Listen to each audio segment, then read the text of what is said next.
Tout en finesse, c'est Miss Monde 2009, Kayan Aldorino, qui a donné le coup d'envoi des courses WTCC, histoire d'accessoiriser ces deuxièmes étapes du championnat du monde. La première course a débuté sur les chapeaux de roue. Les habitués s'élancent rapidement, histoire de bien se positionner dans la course. Mehdi Bennani, malgré sa position peu favorable avant le départ, a tenu à faire bonne figure et à se battre comme à l'accoutumée.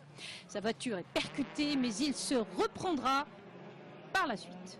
Sinon, après une rude bataille sur la piste, la victoire finale est revenue au Danois Michel Nigger. Le pilote Chevrolet remporte sa première victoire sur le WTCC. Bien évidemment, je suis ravi de remporter mon premier sacre. C'est toujours émouvant. C'est une belle victoire ici à Marrakech. La course était très animée et c'est tant mieux. Une fois la première course terminée, place à la deuxième. Là encore, le suspense restera entier. Le triple champion du monde Yvan Muller se voit détrôné par le plus jeune pilote du WTCC, Pepe Oriola.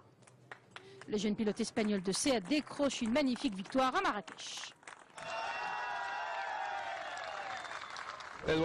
C'était une très belle course, pour moi, rythmée et dynamique. Il est vrai qu'au départ, c'était un peu difficile pour dépasser mon coéquipier Monja, mais à la fin, j'ai su maîtriser la course et la remporter.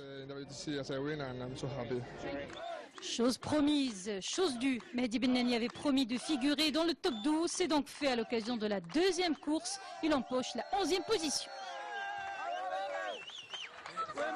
Je voulais absolument assurer, j'avais un petit handicap, c'est que je voulais absolument arriver, voir le drapeau à damier, sachant que la première course j'ai été percuté, donc je voulais vraiment pas prendre de risques. Offrir ce finish aux spectateurs qui sont ici présents, ça aurait été dommage de ne pas finir la course, donc j'étais vraiment un peu moins que le 100% à la fin. Il y a des autres courses où je serai à 100%, Inch'Allah. Ce n'est que la deuxième manche du championnat du monde WTCC. Mehdi Bennani sera très attendu lors des prochaines sorties. Vivement la troisième étape en Slovaquie.